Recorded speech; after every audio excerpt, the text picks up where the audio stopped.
Russian President Vladimir Putin on April 27, 2018 in St. Petersburg, Russia. Mikhail Svetlov, Getty Images. As long as suspicion has surrounded President Donald Trump regarding his secret ties to Russia, that is, every day of his presidency, lurid rumors have swirled about what unpleasant things the Kremlin might know about the Oval Office's current occupant. In particular, tabloid-worthy speculation has it that the president's unseemingly personal habits were caught on video during his November 2013 visit to Moscow. This, of course, is the notorious PP tape, loaded by Christopher Steele, the former British spy whose 2016 dossier has been the source of so much gossip and controversy in our nation's capital. As I've previously explained, there's no reason to doubt that the Russians indeed possess compromising information on Trump, given the many trips to that country he's made over the last 31 years, but scandalous adult videos are perhaps the least of the president's worries when it comes to Kremlin compromat.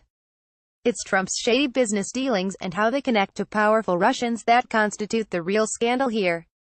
While it's likely that the president has had some sort of less than above-board relationship with Moscow's intelligence agencies for many years, as I recently elaborated, a Bondian secret agent he certainly is not. Kremlin-gate is fundamentally a long-term financial influence scandal with an element of espionage thrown in, not the other way around. That said, during the presidential campaign, Team Trump made multiple hush-hush outreaches to the Kremlin, most of them inept and bumbling, which raise glaring questions for anyone versed in counterintelligence. None of these clandestine parleys has gotten more attention than the June 9, 2016 meeting held in Trump Tower in Manhattan between a top Team Trump delegation, including Donald Trump Jr. and Paul Manafort, Trump's then campaign manager who has an inordinate degree of dubious Kremlin links, and several Russians, led by Natalia Veselnitskaya, a lawyer known in Moscow for her links to Kremlin power circles. This meeting was ostensibly about adoptions, a ridiculous line the White House stuck with when word of the Trump Tower rendezvous reached the media many months after the event. Eventually, Don Jr. conceded that the meeting's real purpose was obtaining compromat on Hillary Clinton, specifically allegations that the Democratic presidential nominee had her own unsavory ties to Russia. In exchange, Veselnitskaya wanted help getting sanctions off Moscow, in particular, some relief regarding the Magnitsky Act, a 2012 U.S. law that punishes Russians suspected of human rights abuses. Indeed, one of the attendees at the Trump Tower meeting, Reynat Akhmetshin, who admits to being a former officer in Kremlin military intelligence or GRU, with all the caveats that implies in Putin's Russia, is a dodgy character who has been engaged in aggressive lobbying against the Magnitsky Act. However, Akhmetshin is a naturalized American and well-known in Washington, D.C., while he has ties to Moscow officials. Veselnitskaya was the delegation boss, the one who was speaking for the Kremlin at Trump Tower. Don Jr. insists that nothing came of the meeting, but the mere fact that Team Trump felt it was appropriate to discuss obtaining compromat on Democrats from anyone linked to the Kremlin raises troubling questions, especially considering who Veselnitskaya actually is. She is known in several countries as a senior operative for Russia's intelligence services. The unsavoriness of her work was exposed recently in a sensational case in Switzerland, where Veselnitskaya attempted to infiltrate Swiss investigations of Russian oligarchs. As I explained, a top federal investigator, known only as Victor K. due to Swiss privacy laws, in late December 2016 was lured to Moscow to meet with Veselnitskaya. For years, K. had been the lead investigator of Russian organized crime and financial malfeasance in Switzerland. His supervisors forbade K. from traveling to Moscow, given his position, but he did so anyway, in secret. There, Veselnitskaya attempted to recruit him as a mole inside the Swiss investigation of Kremlin crimes.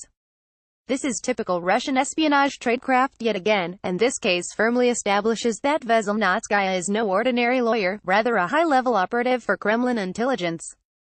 Nevertheless, the Trump White House has persisted in its story that they had no idea who Veselnitskaya really is. In this telling, the June 9, 2016 meeting, while perhaps less than entirely ethical, was no more than forward-leaning opposition research. For some time, Veselnitskaya played along, telling the media that she was just an attorney, nobody's secret agent. She informed the Senate Judiciary Committee in a written response to its questions, "I operate independently of any governmental bodies in Russia." That narrative has just been exploded, however, by none other than Natalia Veselnitskaya herself. On Friday, NBC News broadcast an interview conducted by Richard Engel, in which Veselnitskaya stated, "I am a lawyer and I am an informant, specifically for the Kremlin's Prosecutor General Yuri Chaika." She added, "Since 2013, I have been actively communicating with the Office of the Russian Prosecutor General." Chayka, who has been Russia's top justice official since 2006, is known for his aggressive efforts to thwart Western sanctions on his country.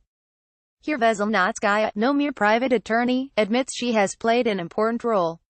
The White House seems dumbstruck by this public revelation, which blows apart its cover story about the Trump Tower meeting. On Saturday evening, at a Michigan rally, the president tried to slough off Veselnitskaya's revelation by stating, "In fact, have you heard about the lawyer? For a year, a woman lawyer, she was like, oh, I know nothing. Now all of a sudden, she supposedly is involved with the Russian government." Interestingly, the president conceded that obviously Veselnitskaya wouldn't drop a bombshell like this without Kremlin approval. He explained his take on Putin's motivation. "You know, this Trump is killing us. Why don't you say that you're involved with government so that we can go and make their life in the United States even more chaotic?" This seems highly unlikely. While Trump regularly pronounces that nobody's been tougher on Russia than Donald Trump, this would be news to Ronald Reagan or John F. Kennedy, or even Jimmy Carter. In truth, Putin's regime is disappointed in Trump, who has proven incapable of managing any sort of reset of relations between Moscow and Washington. While Trump's public pronouncements regarding his Russian counterpart have ranged from the nervously flattering to the outright obsequious, his administration's policies toward Russia by and large have remained consistent with long-standing U.S. Not much has changed to Russia's benefit since Trump took office, while in some areas, for instance, dispatching defensive weaponry to Ukraine, which remains in a low-boil war with Russia, there are backsteps from Obama-era policies. In short, Moscow sees little to be gained in helping Trump save himself from his increasingly dire predicament with Kremlin Gate. On the contrary, Putin and his retinue now are seeking to inflict damage on our beleaguered and weakened president. More chaos on the Potomac is good for Russia, goes this perennial line of Kremlin thinking. The White House ought to prepare for rough seas ahead. John Schindler is a security expert and former National Security Agency analyst.